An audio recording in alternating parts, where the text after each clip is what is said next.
اعوذ باللہ من الشیطان الرجیم بسم اللہ الرحمن الرحیم۔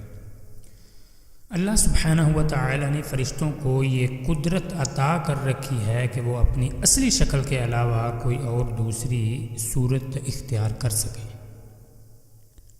یہ صورت کسی ایسے انسان کی بھی ہو سکتی ہے جسے دیکھنے والے پہچان لیں، اور کسی مجہول الحال شخص کی بھی ہو سکتی ہے۔ انسانوں کے علاوہ کسی اور ذی روح کی صورت اختیار کرنے کی فرشتوں کو طاقت ہے یا نہیں، یہ سوال پیدا ہوتا ہے۔ اس کے بارے میں قرآن و سنت میں کوئی صراحت یا واقعہ تو نہیں ملتا، تاہم ان کے انسانی شکل اختیار کرنے کے واقعات ضرور ملتے ہیں، اور انہی واقعات سے اندازہ ہوتا ہے کہ فرشتوں کو دیگر شکلیں اختیار کرنے کی قدرت بھی اللہ سبحانہ و تعالی نے ہی عطا کر رکھی ہوگی، واللہ تعالی اعلم۔ فرشتوں کا انسانی شکل اختیار کرنے کے چند واقعات درج کیے جاتے ہیں، جن میں سے ایک یہ کہ قرآن مجید فرقان حمید کے مختلف مقامات پر حضرت ابراہیم علیہ السلام کے حوالے سے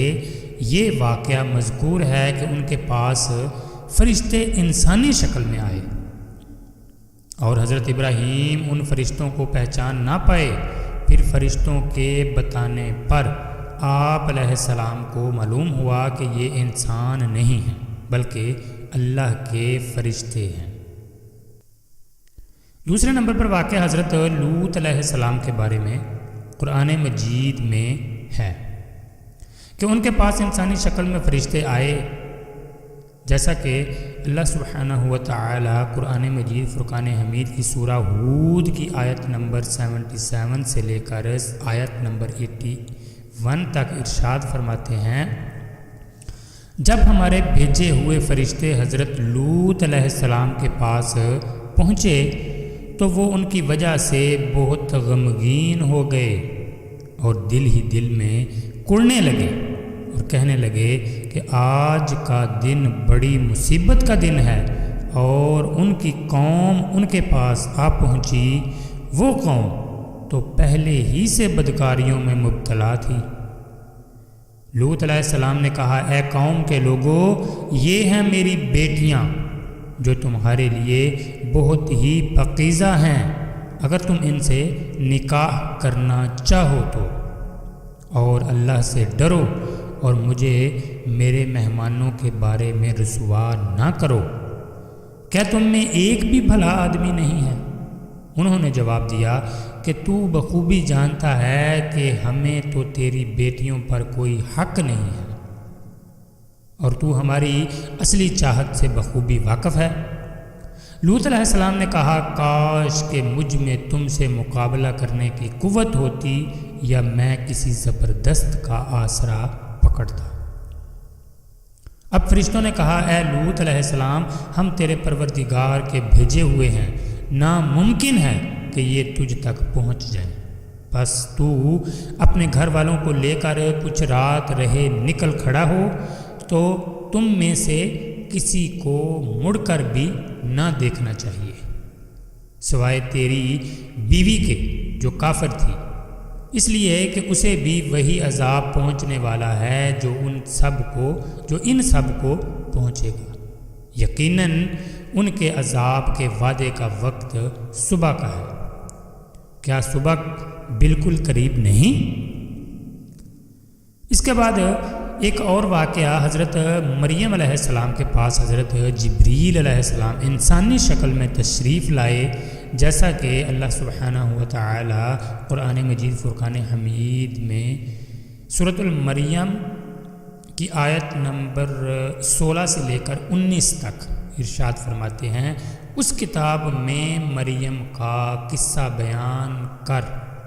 جب کہ وہ اپنے گھر سے علیحدہ ہو کر ایک مشرقی مکان میں آئیں اور ان لوگوں کی طرف سے پردہ کر لیا، پھر ہم نے اس کے پاس اپنی روح یعنی جبریل علیہ السلام کو بھیجا،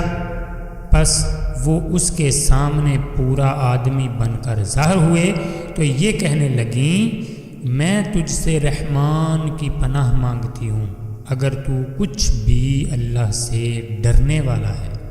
تو اس نے جواب دیا کہ میں تو اللہ کا بھیجا ہوا قاصد ہوں اور تمہیں ایک پاکیزہ لڑکا دینے آیا ہوں۔ اس کے بعد ایک اور واقعہ، حضرت جبریل علیہ السلام نبی اکرم صلی اللہ تعالی علیہ وآلہ وسلم کے پاس کئی مرتبہ انسانی شکل میں تشریف لایا کرتے تھے،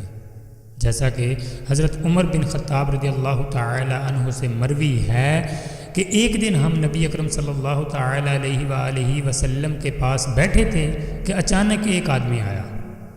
جس کے کپڑے انتہائی سفید اور بال انتہائی سیاہ تھے، نہ تو اس پر سفر کے آثار دکھائی دیتے تھے اور نہ ہی ہم میں سے کوئی اسے جانتا تھا۔ وہ آ کر نبی اکرم صلی اللہ تعالی علیہ وآلہ وسلم کے پاس بیٹھ گیا اور اپنے گھٹنے حضرت صلی اللہ تعالی علیہ وآلہ وسلم کے گھٹنوں سے ملا لیے اور اپنے ہاتھ رانوں پر رکھ کر کہا، اے محمد صلی اللہ تعالی علیہ وآلہ وسلم، مجھے بتائیے کہ اسلام کیا ہے۔ اللہ کے محبوب صلی اللہ تعالی علیہ وآلہ وسلم نے اسے بتایا کہ اسلام یہ ہے کہ تم یہ گواہی دو کہ اللہ کے علاوہ کوئی معبود برحق نہیں ہے اور محمد صلی اللہ تعالی علیہ وآلہ وسلم اللہ کے رسول ہیں، اور نماز قائم کرو، زکوٰۃ ادا کرو، رمضان کے روزے رکھو، اور اگر حج کی استطاعت ہو تو حج کرو۔ اس آدمی نے یہ جواب سن کر کہا کہ آپ واقعی سچ کہتے ہیں۔ حدیث شریف میں ہے کہ حضرت عمر رضی اللہ تعالی عنہ فرماتے ہیں کہ ہمیں اس بندے پر تعجب ہوا کہ وہ آپ صلی اللہ علیہ وسلم سے سوال بھی پوچھ رہا ہے، پھر خود ہی اس کی تصدیق بھی کر رہا ہے۔ پھر اس نے کہا کہ مجھے بتائیے کہ ایمان کیا ہے۔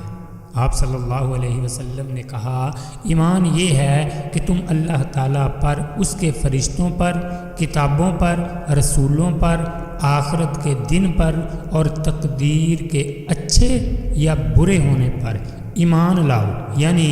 ان 6 چیزوں کو تسلیم کرو۔ اس نے کہا، آپ سچ کہتے ہیں۔ پھر اس نے کہا کہ مجھے بتائیے احسان کیا ہے۔ آپ صلی اللہ علیہ وسلم نے فرمایا، احسان یہ ہے کہ تم اللہ تعالیٰ کی عبادت اس تصور سے کرو کہ تم اللہ تعالیٰ کو دیکھ رہے ہو، اور اگر تم اللہ کو نہیں دیکھ رہے تو یاد رکھو کہ وہ تو تمہیں دیکھ رہا ہے۔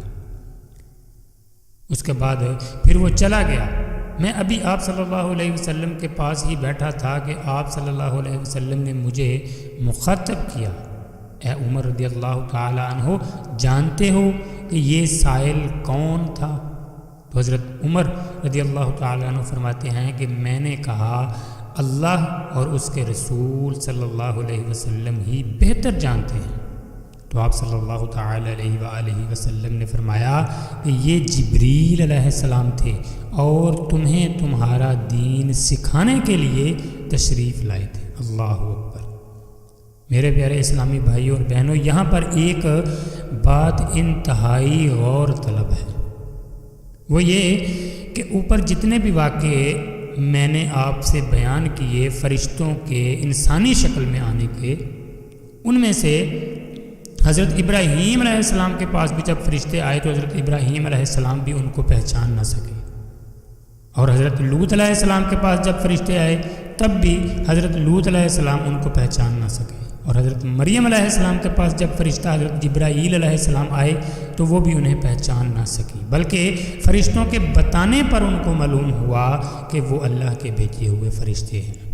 جبکہ نبی کریم صلی اللہ تعالی علیہ وآلہ وسلم کے پاس جب حضرت جبریل علیہ السلام آئے تو آپ صلی اللہ تعالی علیہ وآلہ وسلم کو معلوم تھا کہ یہ انسانی شکل میں جو آدمی آیا ہے یہ اللہ کا فرشتہ حضرت جبریل علیہ السلام ہے۔ اللہ السلام علیکم ورحمۃ اللہ وبرکاتہ۔